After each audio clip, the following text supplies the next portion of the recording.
Alright, hello everyone, and welcome back to Ask the King, episode 67 for August 2017. I'm DSP, and if you have not seen part 1 yet, I recommend you go check it out. It's already live on this channel on YouTube. By the time that you're watching this video, it should have already been live. Alright, so I hope that you'll check it out. Shout out to Rockstar, who just did a 10-bit cheer, by the way, on the live stream. Thank you, Rockstar. Let's jump right back into the questions, because we got tons more, okay? So the next question is from Dooley, and Dooley says... Actually, he has two questions, I believe. He says, Phil, recently the Xbox One X pre-orders went live. Apparently, the Day 1 Scorpio edition is already sold out everywhere. What is your view on the way the console market is evolving? Do you think there's any point in having a PS4 Pro or an Xbox One X console? Let me put it this way. All right? Let me put it this way. I'm not against having an upgraded version of a console sold or whatever. If anything, though, the people who really should be angry aren't the people who maybe are, oh, I didn't get a PS4 or an Xbox One at launch, and now I finally can afford it, and now the version that's out is a better version, and I can buy a better version with better graphics or whatever. Those people are actually in the good situation. People who are screwed over here are people who bought the original consoles and basically got what I guess now would be considered an underpowered version of what was supposed to be a next-generation console, right? I'm pretty sure that when PS4 and Xbox One first launched, that if they already had plans to probably release a future upgraded version of these consoles. And that ain't right, you know, and let's face it, if you look at games that are running on the PS4 and Xbox One, the vanilla versions, a lot of these games just don't live up to expectations. They don't, some of them aren't 1080p. In fact, a hell of a lot of them aren't 1080p, which is ridiculous.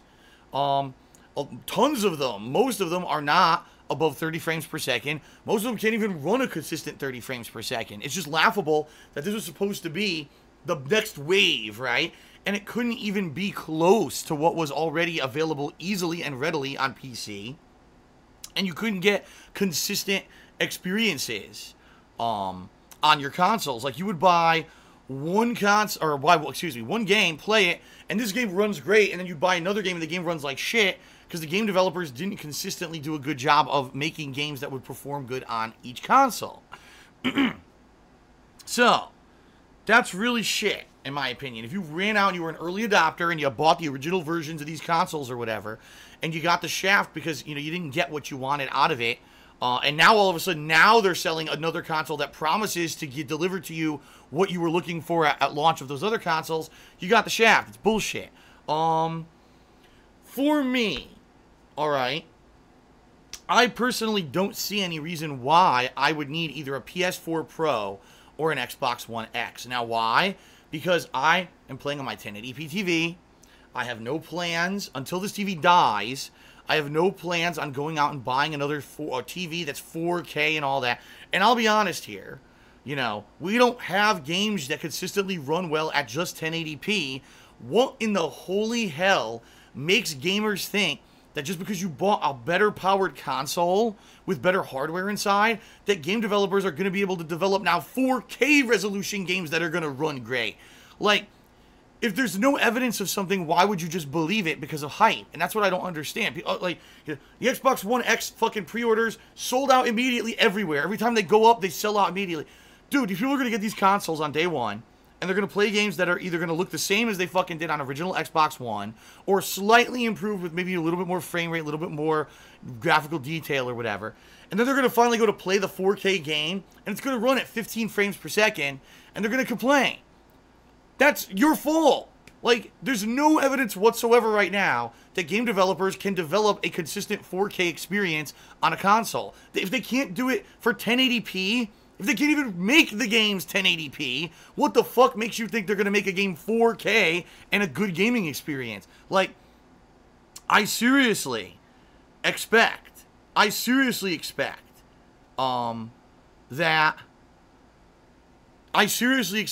that that's going to happen. That it's going to be a situation where these consoles are not going to be massively underperforming. They're massively underperforming. They're not going to be any good. I believe that, okay? I believe that these consoles are going to underperform and are not going to be doing what they expect. And you're going to have people running out, you know, oh my God, I got to get it. I'm the early adopter hype or whatever, right? Early adopter hype. I really feel that that's the case. I do. I don't think that it's going to be consistent. I think that people are going to be disappointed. That's my opinion. I could be wrong.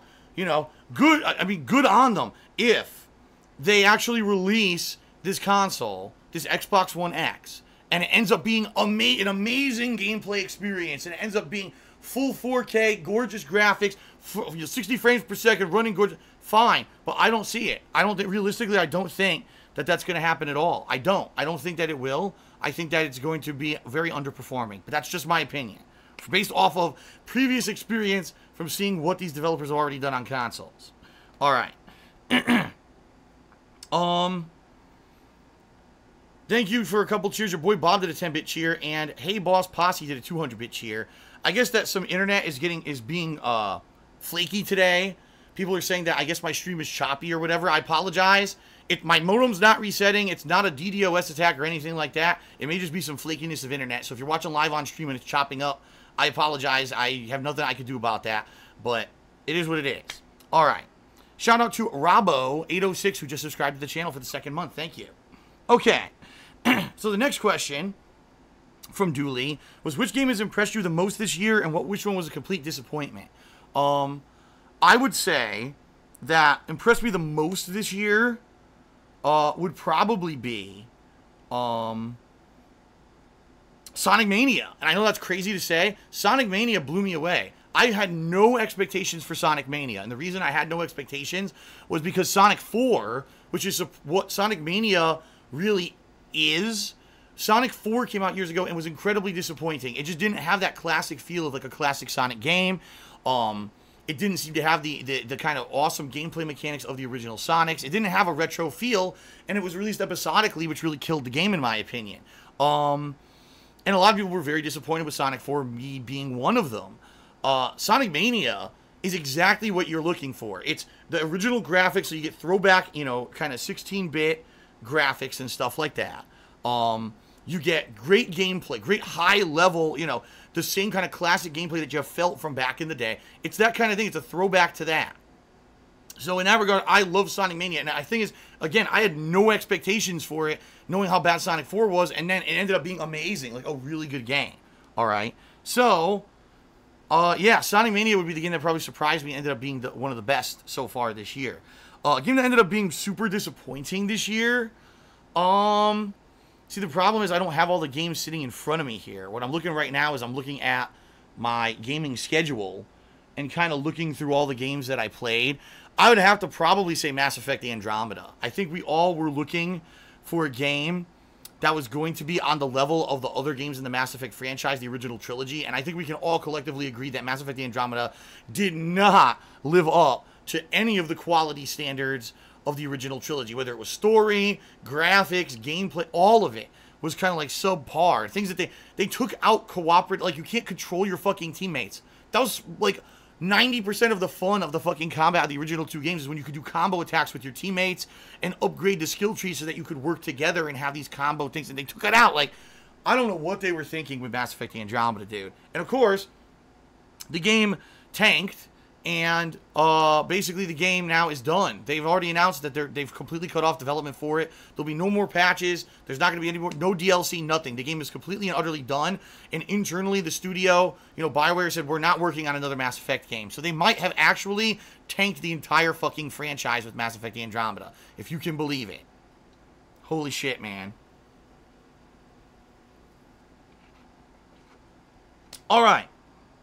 These next few questions are from Nick, Nick2440. First question is, what can you explain what you mean when you say you want to put your debt into your mortgage? How does that work?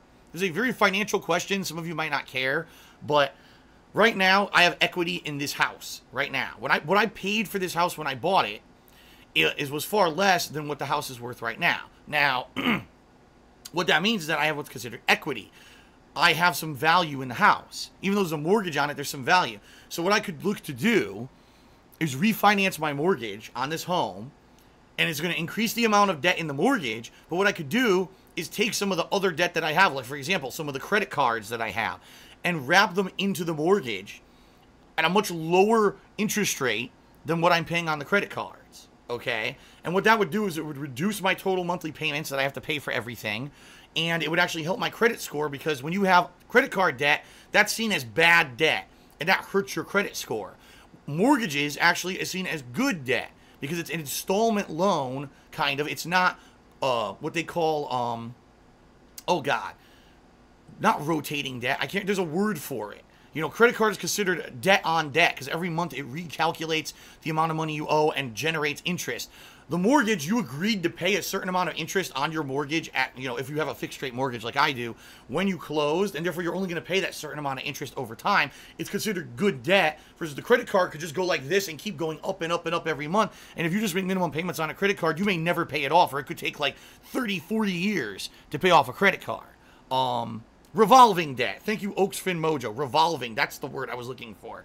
So, optimally, what I would like is if I could stay in this home for, like, say, you know, 3 more years. Hopefully, the home value will continue to increase. This year, I actually found out it stayed the same.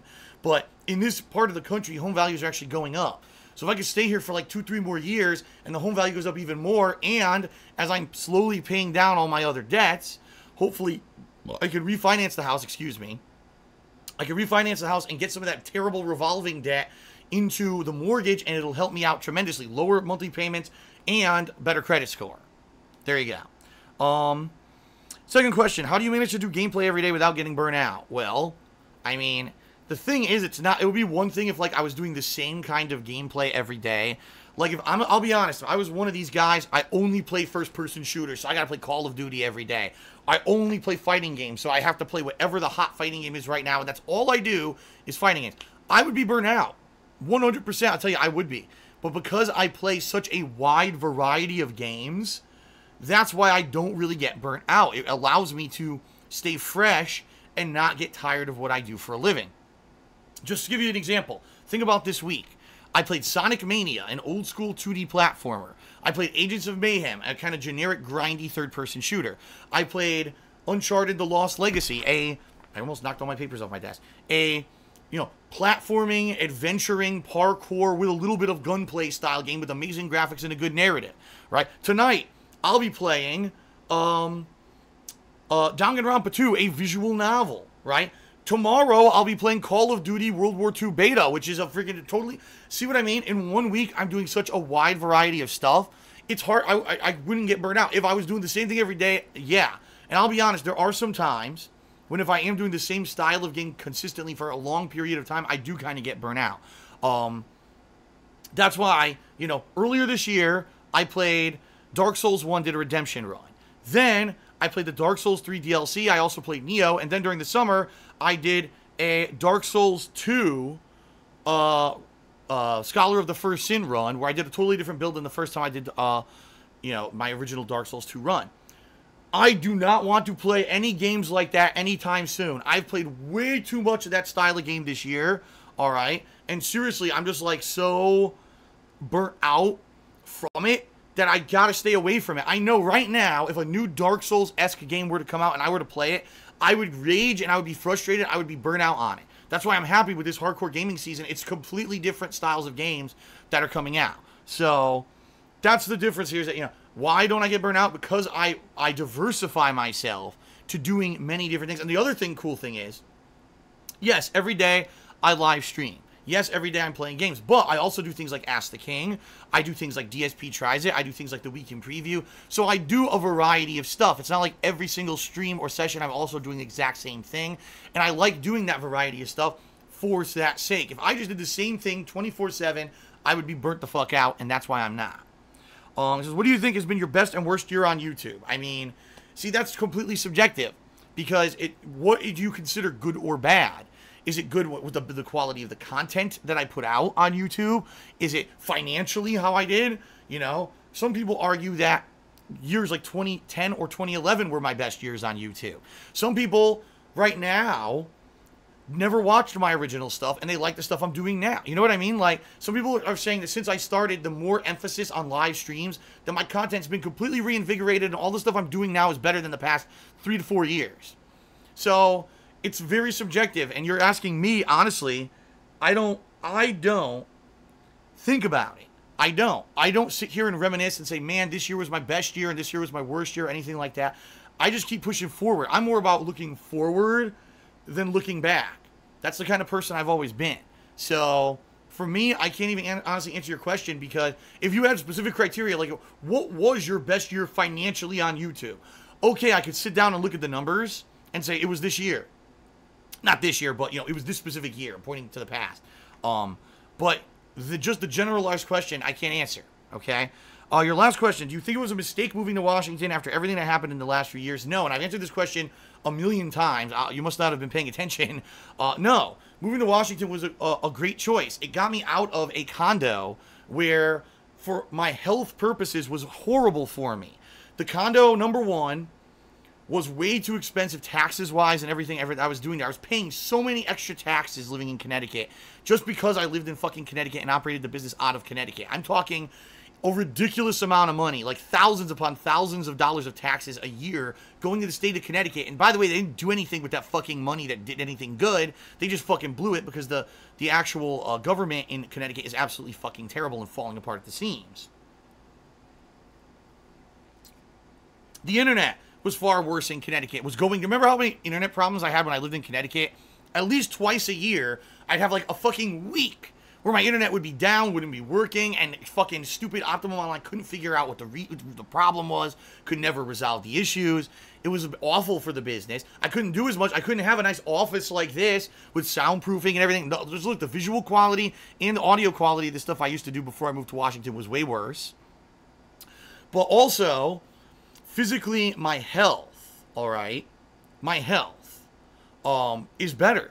Like, back then, I had a back injury. My back injury was really bad, and because of things like, for example, the weather, it'd be super duper fucking humid and hot in the summer, then we'd have ice and snow in the winter, and even though I had a bad back, I had to shovel snow to get my car out and shit. It just wasn't good, and I would re-injure my back constantly and everything. Now things are way different. Like, because I live in a moderate climate, I don't have these kind of risks or threats anymore. My back is basically much, much better now. Now, of course, there's a whole other can of worms. My throat and stuff gets fucked up. It still used to get fucked up in Connecticut, too. But overall, for the business, the quality of stuff I put out, and also for my personal physical health, all right, things are better right now. Now, overall, yeah, things are kind of fucked financially and stuff like that. Financially, there's some problems. Financially, sadly, I am in a kind of a bind. There's situations where, right now my finances aren't going so well, and hopefully I can bounce back from that. Hopefully I'll be able to eventually get out of that situation, and I'll be able to, make things better. But for right now, overall, there's a lot of positives weighed in with, this financial negative, and hopefully I can get past the financial negative. All right? All right, the final patron question. Then we could finally get to forum questions. All right, finally, after that. So this is from... Oh, Brightside Viking actually asked this. Brightside Viking asked the following. He says, internet bullying is obviously a problem that you've been struggling with for a long time now, where real defamation has taken place. Do you have any suggestions on how to curb the problem without it being a threat to free speech? And do you think that there should be some processes in place to hold people accountable for what they say on the internet? And what might that be? That is similar than taking people to court for it, okay? Well, let me put it this way. Internet bullying is a major problem. Obviously, yeah, it's affected me and my business. Absolutely it has. But, just in general, the fact that people now, because the internet is a thing and social media and so much of our life is now digital and virtual rather than in person, it's a whole new can of worms when you open that up to a social aspect. I couldn't imagine growing up as a teenager now, because when I was growing up as a teenager, yes, there was internet, but really, like, the epitome of interaction on the internet was posting on a forum or instant messenger, instant messaging between your friends or whatever. But outside of that, all right, it wasn't a big deal. You didn't have cyberbullying where people would post shit up on your fucking Facebook and Twitter and troll you and expose things and dox you and do all this nasty shit to you. It just didn't exist. And so for me, it was a lot of in-person bullying. There's people who'd bully me in person, push me around and give me wedgies and shit and, call you names or whatever. And I had to deal with a lot of that stuff. I am actually curious, has the in-person bullying reduced for teenagers, because maybe now, because there's so much, let's face it, it's the era of being politically correct and being an SJW, and is it that now these schools have so become locked down that even if you fuck with anyone in person, that you get expelled from school right away and shit like that, and so now it's all become digital? I don't know, because I don't live, in that situation. So I couldn't answer that question for you.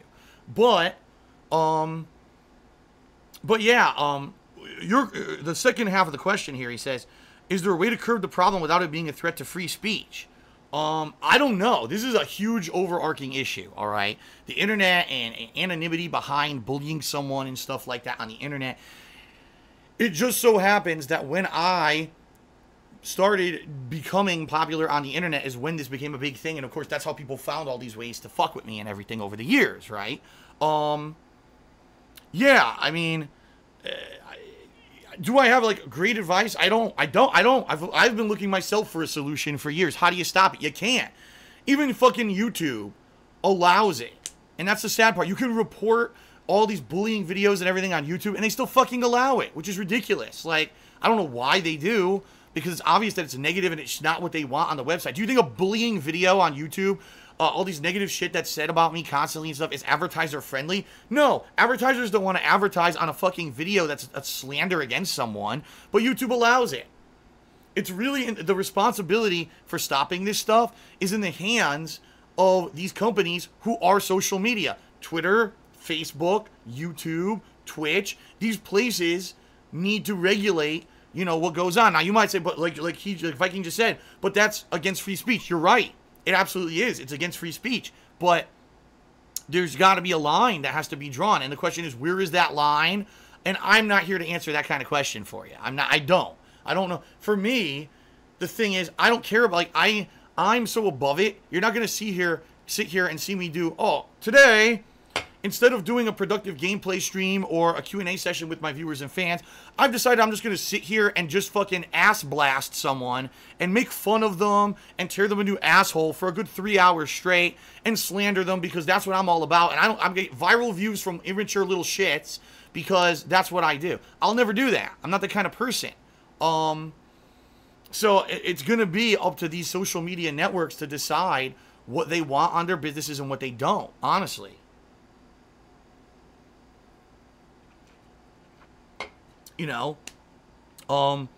Should there be processes in place to hold people accountable? Of course there should be.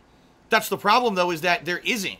Or if there is, like, for example, people streaming on Twitch, even if they're blatantly violating the terms of service in a horrendous way, you get a slap on the wrist, because what they do is they suspend you, and then they bring you back and say, if you ever do it again, now you'll get a permanent ban.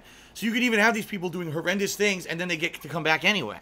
YouTube is kind of hit or miss, because YouTube, sometimes you'll get disciplined for shit that you didn't even do wrong, like get all your fucking videos demonetized when your content is advertiser friendly, and then you'll have an asshole whose entire channel is just negative, slanderous shit about people, and they're fine. It doesn't make any sense until these social media networks get their shit together. Like I said, there's really nothing that any of us can do. It's not in our power. I can't sue every person who does a negative video about me. That's preposterous. And I'm far more focused on the positive and doing new stuff and content than worrying about, oh my God, someone's saying something negative again about me today. The latest one, this is hilarious, because people are tweeting it to me, which is so stupid because I don't care. Some guy, I guess, went back years ago. So, because think about it, Street Fighter 3 Third Strike, when was the last time I played that game for YouTube, right? Years upon years ago. I don't even know if I ever did a direct capture. That might have been the era of the camera. I don't even know.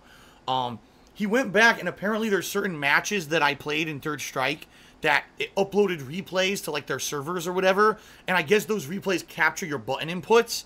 So what they're doing, frame by frame, they're going through my matches, and they're saying, oh look, during the match Phil said that the game didn't give him the move he wanted, but here's where his actual inputs are, and see, he did this, not what he claimed he wanted, therefore he's at fault. And apparently he put this video out, and now people are tweeting me about it. Complete asshole, complete idiot. It's completely stupid and false, because guess what? The inputs that are captured on an online replay are the inputs that the central server, whatever you want to call it, got. Not the input that I put into the controller, but after the lag, after the latency problems, the input drops, whatever resulted as an input is what's captured in those replays, not physically what's actually pushed on the controller. So the entire video is completely fucking erroneous. Now, should I sit here and make a whole video series about it and then fucking give this guy copyright takedowns and fucking sue him? Or I can just say, fuck it, the guy's an idiot, and anyone who watches the video and believes it is a fucking gullible idiot.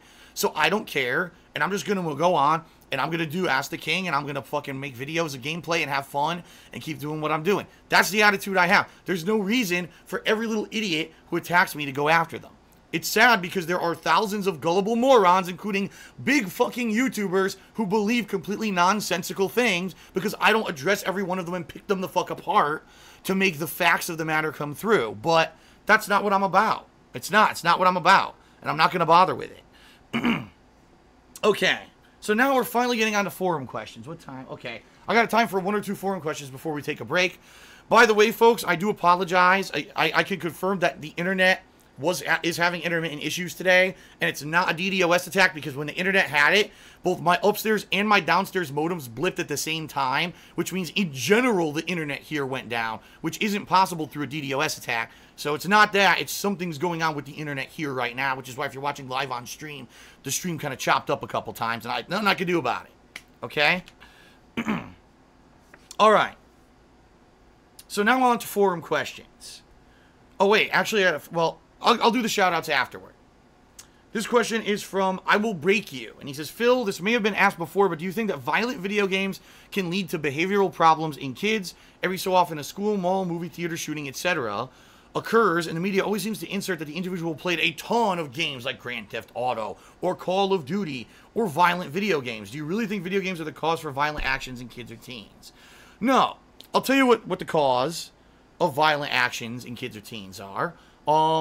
Mental illness, abuse, bad parenting, you know what I mean? Like, there's a lot of common things that you can see in these people who do fucked up things, and there's all these commonalities, but instead of addressing those problems that are the commonalities, we have to find the scapegoat.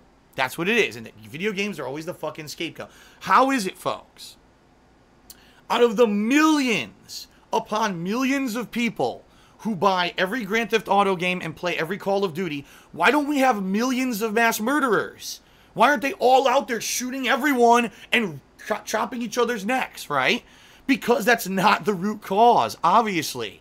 Because what you're doing is you're taking these people who already have problems, mental issues, maybe their quality of life is terrible, they're abused by their friends or their kids or just their life situation, their parents are awful parents who don't fucking take care of the kids and or do their parental responsibilities, and then those people go out there and do these fucked up things. It's not the fucking video game, stupid. You have to actually be stupid to say that, and it's hilarious because we have lawmakers who've gone out there and said it. They're just so stupid.